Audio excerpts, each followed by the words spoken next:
Well, Leonardo of Pisa, also known as Fibonacci, was born on the year 1170 in Pisa, Italy. He was the son of Guglielmo Bonacci, a customs officer in Algerian town of Bijaya. There, he was taught mathematics by an Arab master. He later went to other African countries to study different numerical systems and methods of calculation. Liber Abbasi was one of the books he wrote, and it was the first Indian and Arabian mathematics works by a European. However, Hindu Arabic numerals were only known to a few intellectuals that were European through the transactions of another mathematician. As his work got more famous, he caught the attention of the Holy Roman Emperor Frederick II and was invited to appear before the Emperor of Pisa in the 1220s. He worked and exchanged problems with Frederick and his scholars for many years, and even dedicated his book called Liber Quadratorum, completely devoted to Diophantine equations of the second degree to him. Liber Quadratorum is thought to be Fibonacci's masterpiece.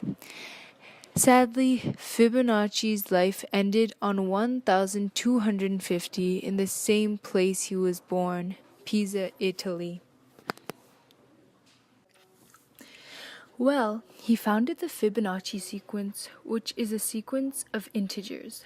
The Fibonacci sequence is a very special sequence because the numbers in the sequence do not change geometrically or arithmetically, but in a special way where the next number in the sequence is the sum of the two numbers before in the sequence.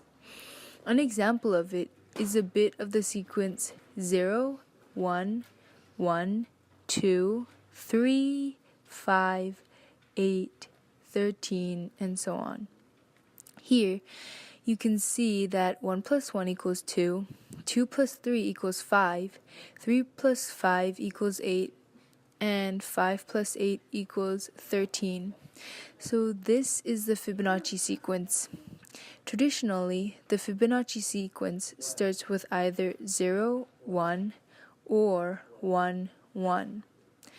Whichever case, the number sequence will be the same, but the one that starts with 0, 1 just has an extra number in the beginning. The other thing about the Fibonacci sequence is that the ratio between two numbers side by side gets closer to the golden ratio, also known as phi, which is square root of 5 plus 1 all over 2, or 1.618033988749, and so on. For examples, 5 over 3 is 1.6 repeated. 21 over 13 is 1.6153, so on.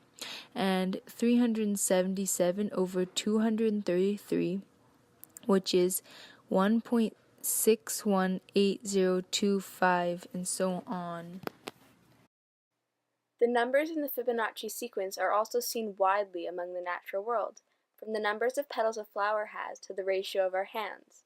One of the reasons why a four-leaf clover is so rare is because the number 4 is not part of the Fibonacci sequence. Some examples include: Lily has 3 petals, Buttercup has 5 petals, Chicory has 21 petals, Daisy has 34 petals. Shells has a unique property of the golden rectangle. The spirals on a sunflower has a pattern of 34 by 21, and the spirals on the pine cone have a pattern of 3 by 5. Hey, what are you guys talking about? the Fibonacci sequence. Oh, it doesn't have to do something with 1.61? Yeah. Well, did you know that there's something called the golden rectangle, and it's when the longer line divided by the shorter line in a perfect rectangle equals the golden ratio. How so? So the golden ratio is 1.618033988874, and it keeps on going because it's a non-terminating and a non-repeating the number. So for example, to show this in action, here's a perfect rectangle. We have the longer line, which is the width, and the shorter line, which is the height. And if we divide it, we get something called phi, which is the golden ratio. Cool. What else can you tell me about the golden rectangle? So if you make a square inside the current one, say b by b, the dimensions for the other part of the rectangle is the width equals a minus b and the height equals b. Okay. Now b divided by a minus b equals the golden ratio. Neat. And what's even neater is that you can make another square, which is a minus b by a minus b, and the space remaining is another golden ratio, and it just continues. Wow, I never knew like something like that existed. It even exists in other shapes, like a pentagon. How's that? For example, see that there's a perfect pentagon and the lines are all the same.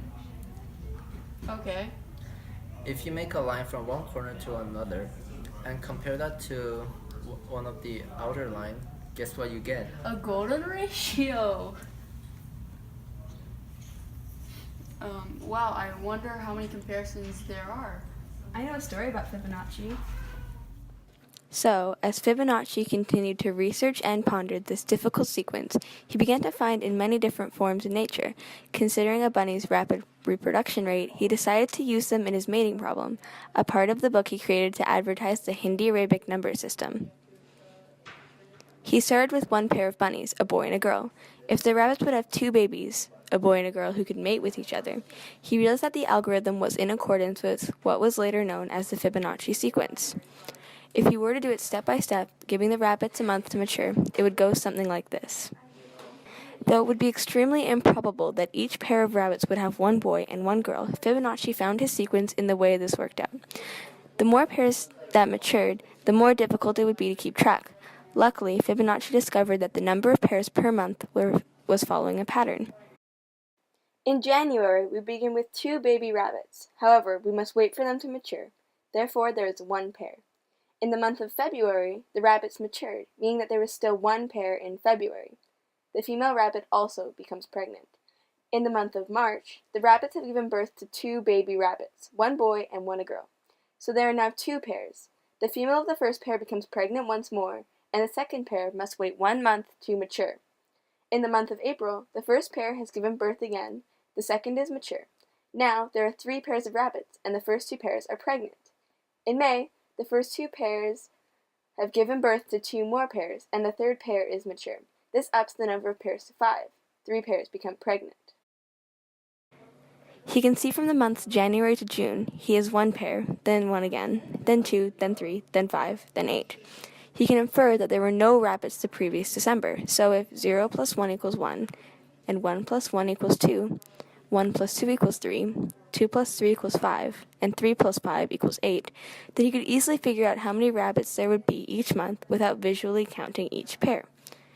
December 0, January 1, February 1, March 2, April 3, May 5, June 8, July 13, August 21, September 34, October 55, November 89, and December 144. Wow, that was a great story.